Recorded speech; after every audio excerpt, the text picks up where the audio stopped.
Hashtag no music, no intro. Another episode of Hashtag Saints Word Podcast coming at you. We're doing this some type of weird way. It is 11:19 p.m. in Sweden. It is 4:15 p.m. in Alabama. Ryan is at work. This is literally the only time that we can get this preview pod in. It's going to be a short preview pod, but we want to do it for our listeners for the upcoming game against the Seahawks. Uh, Saints are 1-3. They need a win. They are like starving for a win to change the trajectory of their season. And before we even talk about the Seahawks game, like we got to talk about the Latavius Murray thing, bro. We have to talk about it. Boy, that thing was hot on them through the streets. I didn't even get into it. I didn't, but I just think that move is just such a microcosm of the season.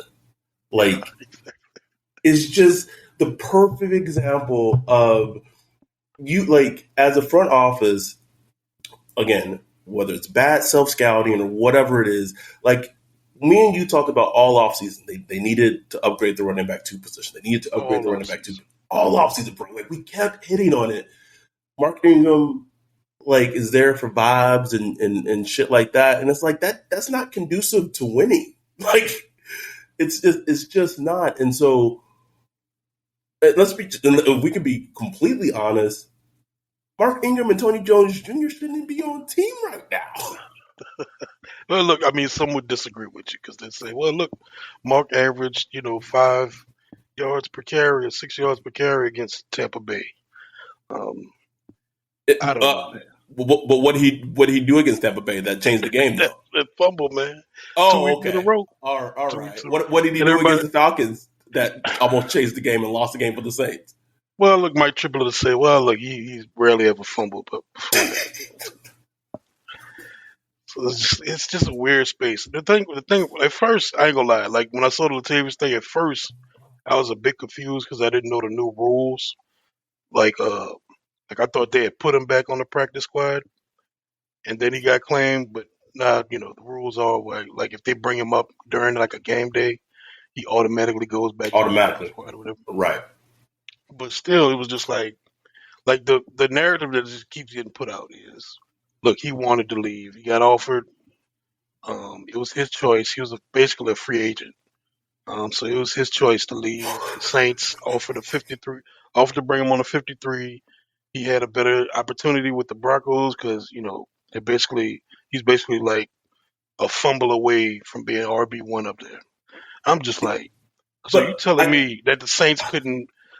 I just can't believe that if the Saints wanted him, they couldn't have him. I just can't believe they absolutely could have. And what doesn't get put out there is that when the Saints offered him a space on the 53, they offered him space on the 53, but said that they weren't going to guarantee him any playing time. Exactly. What? And that's what doesn't get reported. Oh. So it's like, what the hell is going on? So that's my gripe with it. It's not everybody was trying to make it seem like, oh, y'all making a big deal out of just Latavius Murray. I was like, it's not that. It's not like he's not going to change the season, whether they have him or not. Like, he's not going to have an impact on the season.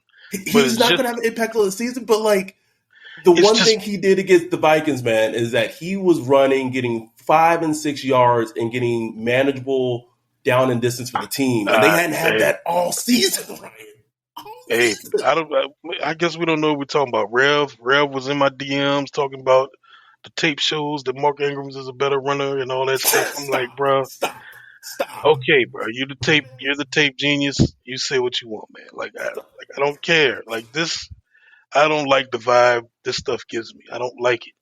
Something about it just felt like I don't see this happen to other teams. Like, I don't know. It's just weird. I don't want to spend too much time on it because I know we got to keep this short. But just that yesterday, I saw it, I laughed, and I was like, it was hilarious. Yep. And what kept me going, it was like, Triplett and Nick and everybody was just like, oh, Saints fans just overreacting because you lose. I'm like, man, it's not just that. It's not. it's the whole thing. Like you gotta like from a Saints perspective, we looking at the whole operation, how it's running. And this was just one little thing where it's just like, man, what are we doing? Like, what Mm, exactly are we doing here? You know? I don't know. Let's get into this Seahawks game as the Saints about to take on Geno Smith, Man, who's playing how crazy is that, bro? Like, if you would have told me Geno Smith, I don't know, okay, Geno Smith, Seattle, that's OW. We got a W there. Like, you would have told me that like 2 months ago, that's a W. But now I'm like, easily. shit. I'm like, damn, can we win this And game? I texted a friend earlier and I was like, Geno Smith is playing better than both the Saints quarterbacks this season, bro. Bruh. Like, How crazy bruh, is that? has a 108 quarterback rating right now. Geno Smith completing He's a 77% of his passes he's a better player right now than Russell Wilson is, bro. without question. That's what I'm saying. No, he's not the best better than the quarterback ever, but like right now, he is giving you much better quarterback production than Russell Wilson. Like it's Pete Carroll fever dream, bro. Like this is It Pete is. Carroll football all day. He loves it. Running game, quarterback not making mistakes. Feisty little defense, not real good defense, but they're feisty. Feisty. Yeah, This yeah, is yeah, this for is sure. this is like 2010. This is like the Seattle that kicked us out the playoffs, bro. Back in It's 2010. and and maybe the fans in general aren't expecting to win after the last 3 weeks, but like it's wild because I don't want to be a negative Nancy all the time, bro. But like I don't know if they're Trying gonna not win that to. game, bro. Really trying. I'm really trying. I don't know if they're going to win that But game. But before we get into the game, before I completely forget, yesterday, so for our first raffle of the season, for our Patreon people, Patreon members, raffled off 2 tickets to the Seahawks game this upcoming Sunday. So shout out to Justin Lenners. I'm probably completely mispronouncing that. Or Lee Ninders. Follows us on Twitter, a Patreon supporter. Shot him a DM. He's going to be out of town. He wasn't able to go to the game, but someone in his family, or I believe one of his family coworkers, is going to be able to go to the game, and that's just what we're about, man. We're about yeah, rewarding our community, and have them experience something, and so hopefully who are getting the tickets, they become a part of our community and start listening to the pod and things like that. So that's the first raffle that we've done during the season. I literally just have to transfer the tickets via email to the person, and then there's one more ticket. So there's in the Raiders game, there's going to be you, me, Joey, his wife, and then there's one more ticket. There's a fifth ticket that we're raffling off where you're going to be sitting with us because it's a group of 5 tickets. You're going to be sitting with us during the Raiders game that we're going to raffle off pretty soon because that game's coming up pretty fucking soon. man. Yeah, it's quick, bro, quick. But what are your general thoughts, feelings with the Saints approaching the take on the Seahawks? Well, like most weeks, it's really not even about the Seahawks and what they do. It's about the Saints and what they do. The injury report came out today. Looks like Michael Thomas is still out with the toe.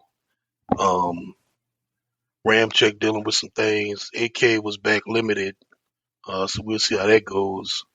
But I'm think Jameis was out too, so I think it's the writers on the wall that it's going to be Andy Dalton time again this week. And I think they need to try to build off what they did last week, bro. Like the offense, it wasn't perfect, but it was some rhythm to it. Things did look, you got Troutman involved, you got Juwan Johnson involved.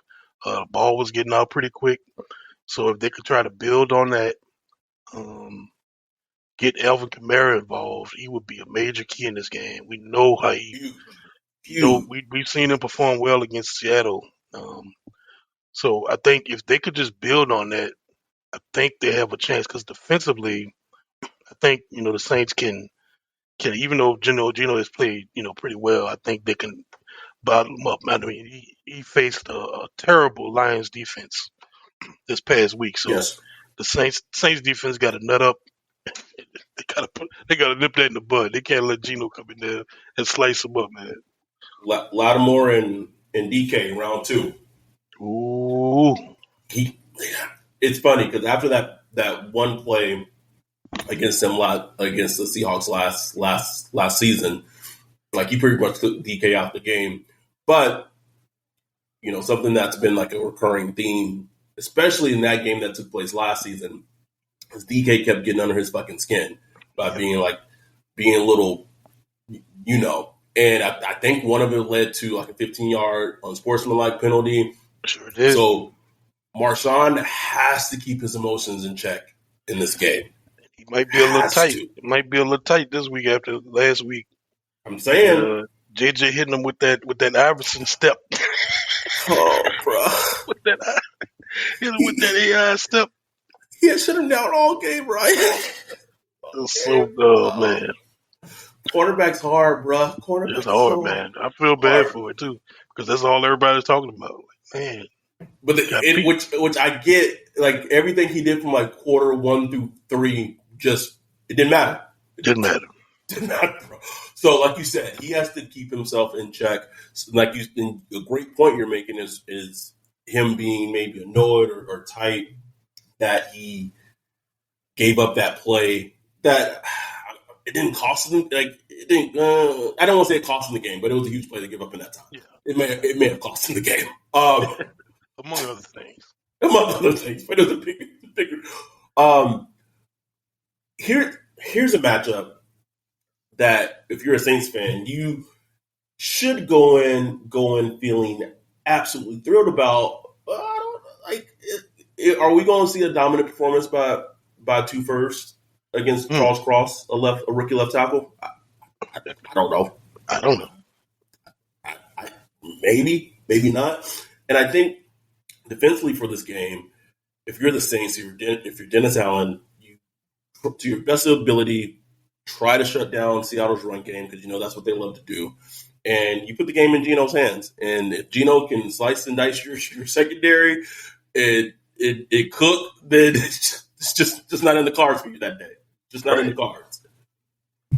No question. And look, I mean, I thought Davenport played his best game this season, this past week. So hopefully he's turning up. What is Peyton Turner doing on the injury list, bro? I mean, he played like 22 snaps. Talking about his chest. You hurt your chest with 22 snaps. You talking about Peyton Turner, you sound more and more annoyed each time, bro. Like, how are you injured? One play. Show me one play. Okay, he blocked that punt with that field goal. Yes. Great play. That's it. Like, he did nothing, bro. And I was scrolling Instagram this morning.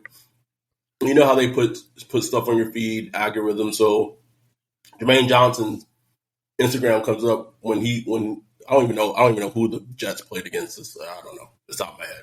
But there's this one play where he just abuses the right tackle, bro. Just that get off like just a bend and it leads to a sack, and I'm just like, we can't have that. We can't have it. It's not in the cards, bro. Not in the cards. Man, just that speed rush, That's one thing they all like, and then Cam Jordan, look, he's getting long in the tooth, so they really banked on that, on that 2 first Davenport and who first banked on it, bro. Coming through, and it's just not there. And we talked about it in the offseason. It was that's a tricky thing to bank on. It's a tricky thing to bank on, and it's not working. And they protected Geno Smith pretty well too. He got 6 sacks on the season, so they've been doing a good job along with him. He's been getting the ball out quick. He can scramble. He's not a runner, but he could rush and get 3-4 yards if he needs to and stuff like that. So it'll be interesting, man.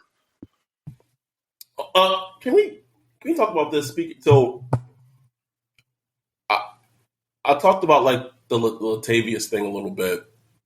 I got another grievance. If Deontay Hardy doesn't want to return kicks or kickoffs, or if he does, he's fumbling them. What, like, can we not make him inactive and just, I don't know, find someone else to return balls, bro? Like, it's aggravating, bro. Like, Yeah, so it is. shout out to our dude Dave, who is in Wales. He was at the game. Dave was lit, bro. Dave was lit up. Which is funny because if you ever follow me in our Discord on Twitter, just the most, or even doing the live streams, bro, just composed, just, got his shit together. Nah, bro, that Vikings game, Dave was lit. Every time something happened with fucking Deontay Hardy, he was lighting his ass up, bro.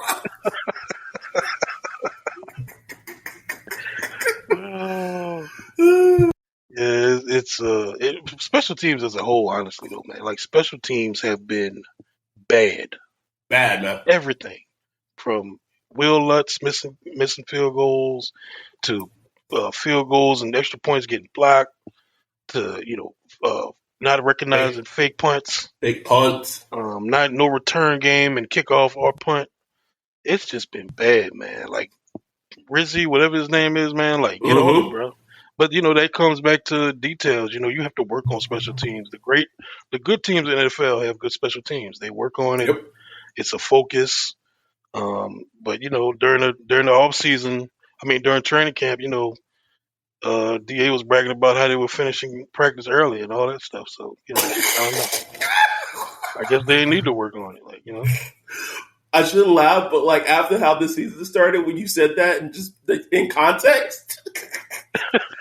That's just where they were mentally. They were like, "Oh man, we so good. We don't even need to finish this whole allotted time for practice. We good."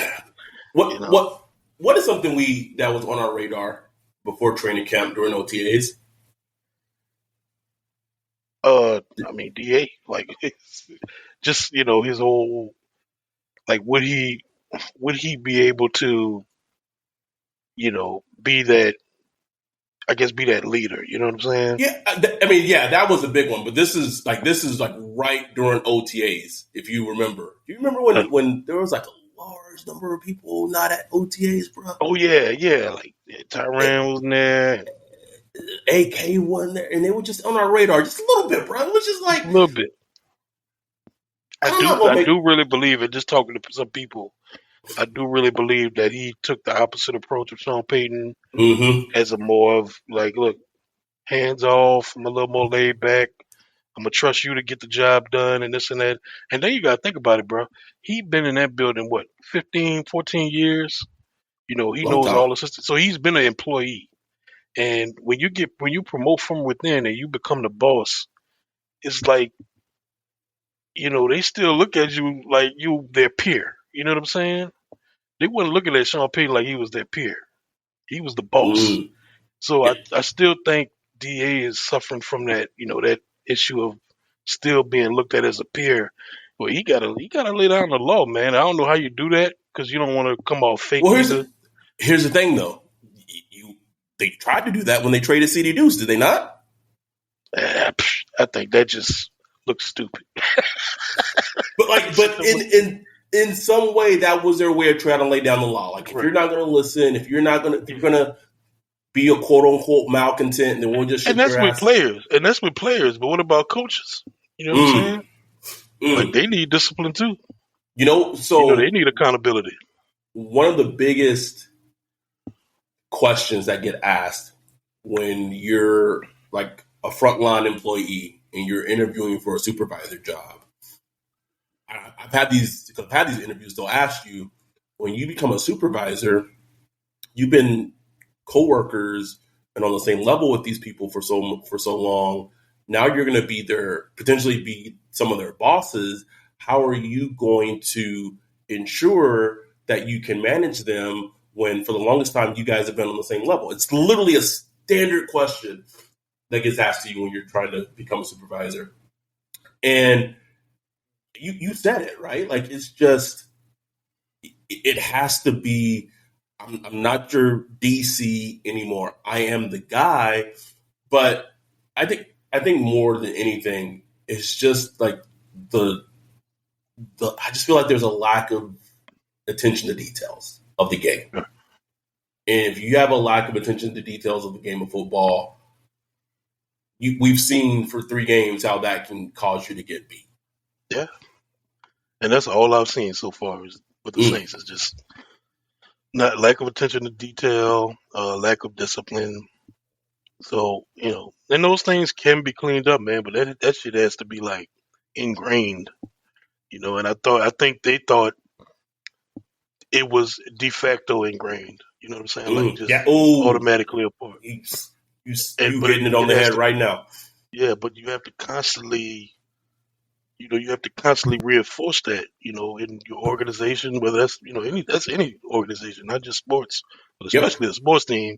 But I think DA is taking the approach that, look, this is a veteran team, veteran staff. We know what to do. You know what I'm saying? Like, we know how to get it done. No, they don't. Like, no. Obviously, it don't work like that. No. Let me ask you this. But it's the Seahawks game is going to be good. You're going to have Marshall on DK.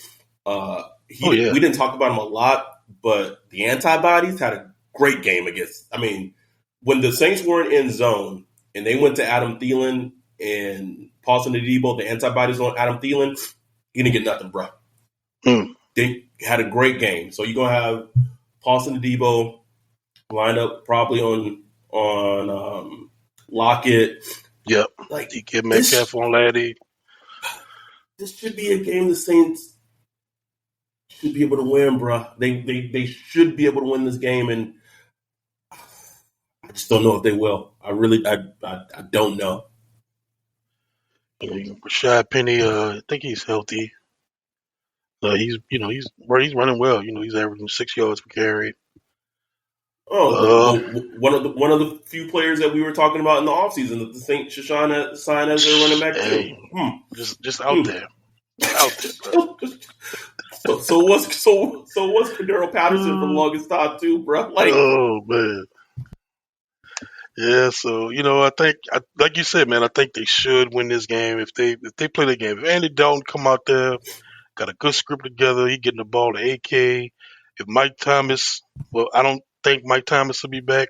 It's hard to say right now, but it just feels like it's gonna be another week off with that toe. Oh, is it turf toe? I don't know. But I feel like if you get AK back, that's just such a big piece. Huge.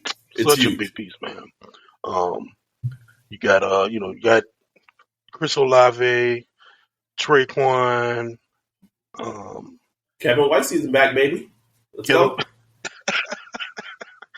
Still got juice.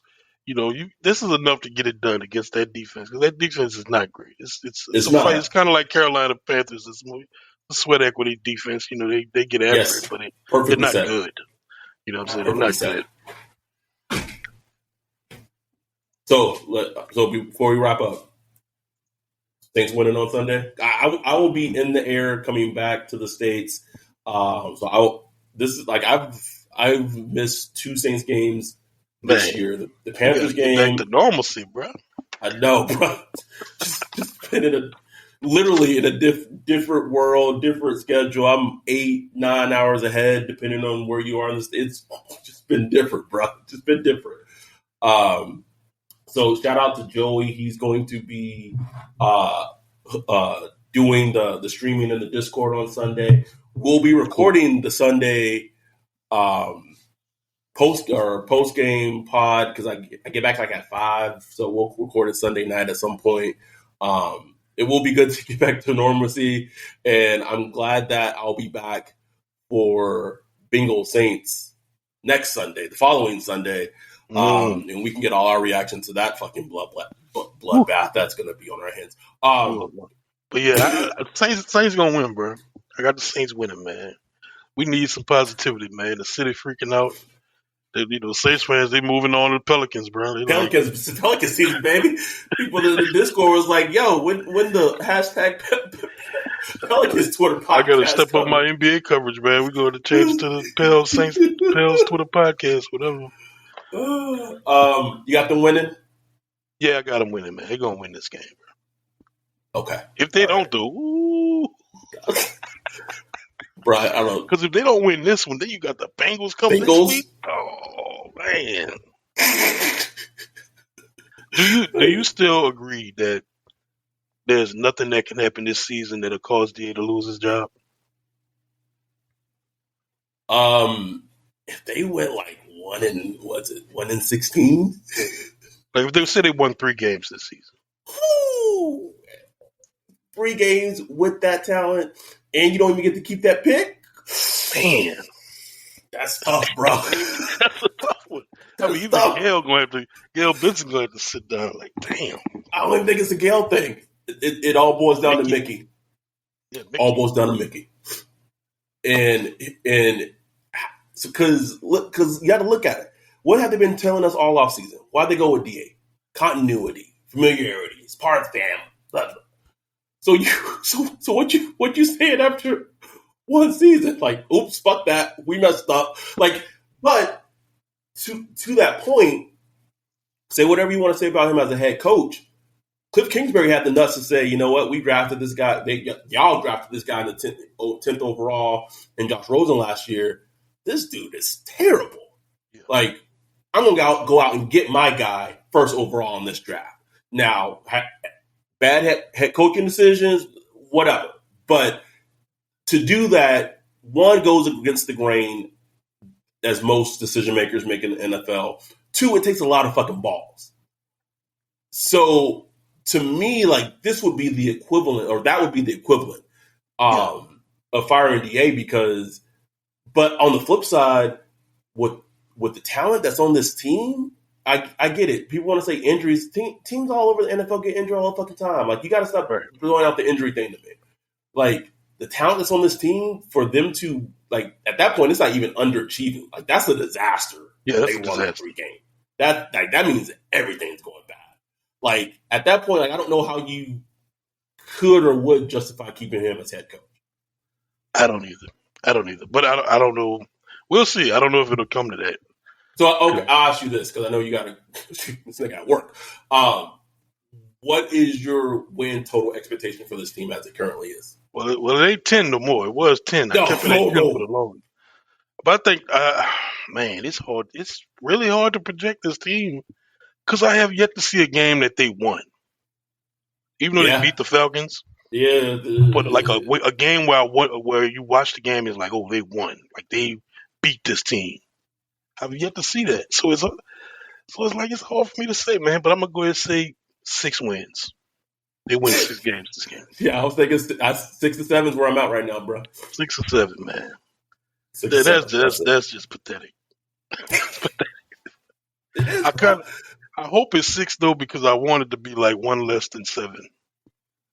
But like the bigger question is if we're saying 6 or 7, like for me at that point, just win 3 and just start this shit over from scratch. Like, because if they go 6 and 7, that could be like, oh, okay, whatever, we can bring DA back. But that's exactly what happened. That's exactly what happened. That's what I'm saying. But like at that point, just go out and win 3. And I know our numbers are gonna be bad, but at least you completely rip it over. You start from scratch. You're not trying to do, oh, we're just bringing someone that, you know, go build off with Sean Payton. You got to go out and find the guy.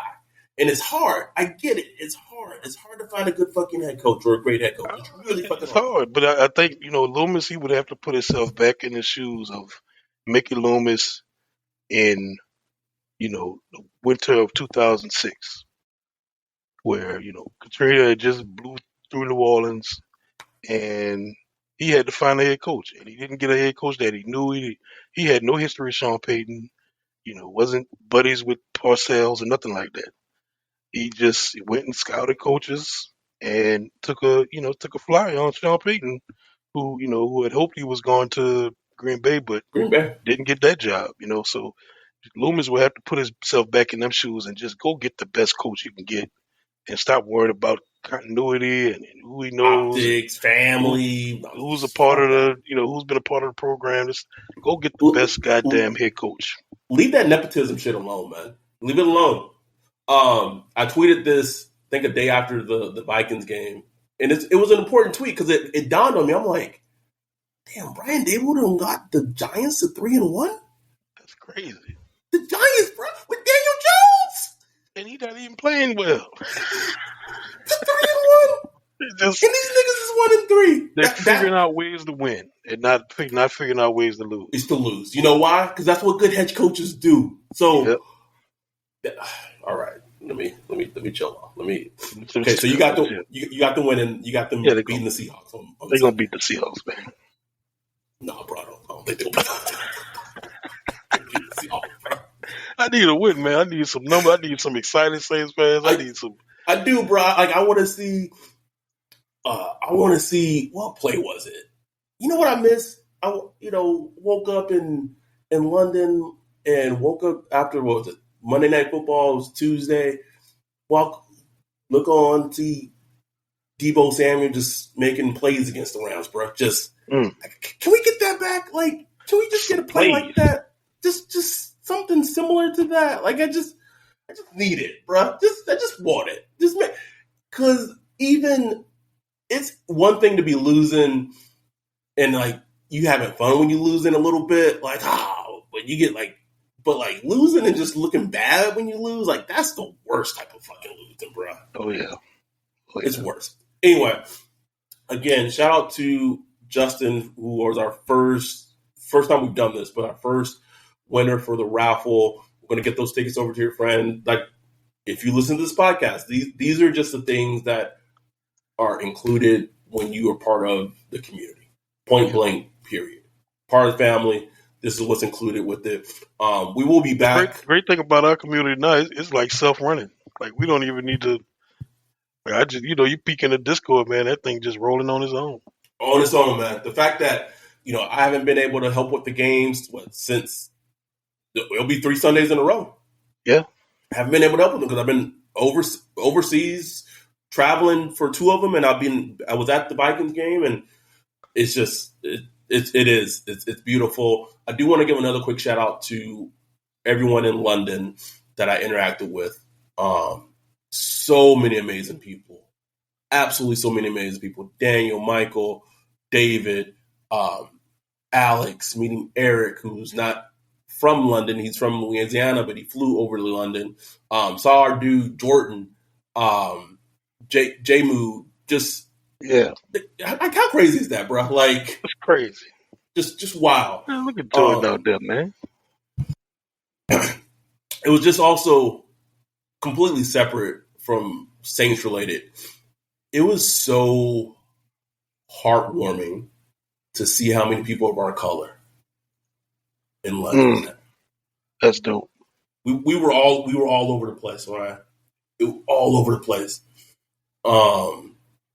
Seen a whole bunch of black people who were in Paris who took the train over to London just like we did.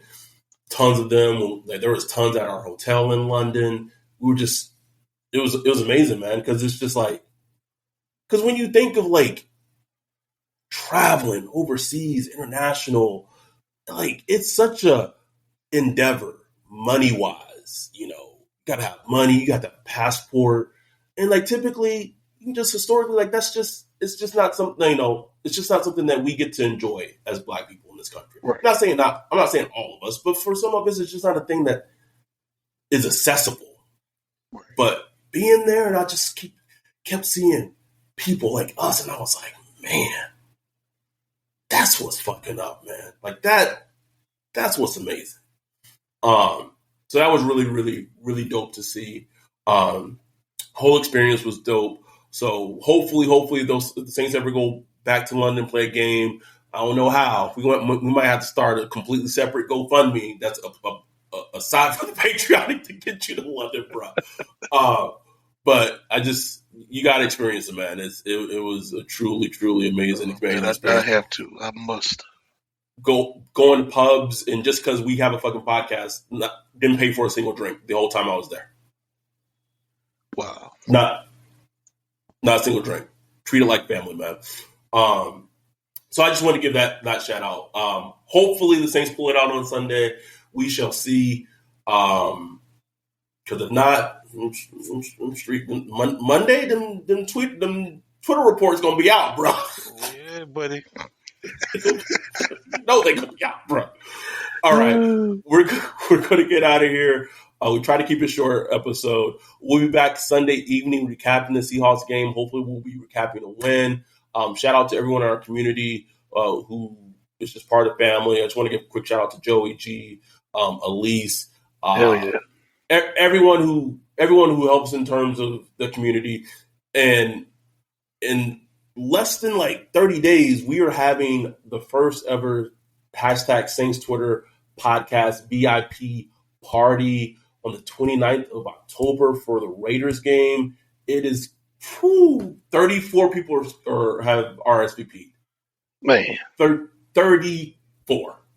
Need more food, man. Bro, listen, I'm about to change that order. When I get back to the States, I gotta call Blue Oak and say, hey, we need some more food, bro. But it can't wait. Can't wait. And the only way that you can be at the party, you got to be Patreon. If you're not Patreon, don't even try to sneak in. We're gonna have some type of like security guard situation where like we will ask for your email. We'll have a list of all our Patreons. Just post it, bro. If it's not on the list, fucking get your ass out of there. Gotta go. Anyway, thank y'all for the support. We appreciate it. We really do. We'll be back Sunday. With that, we're out. Peace.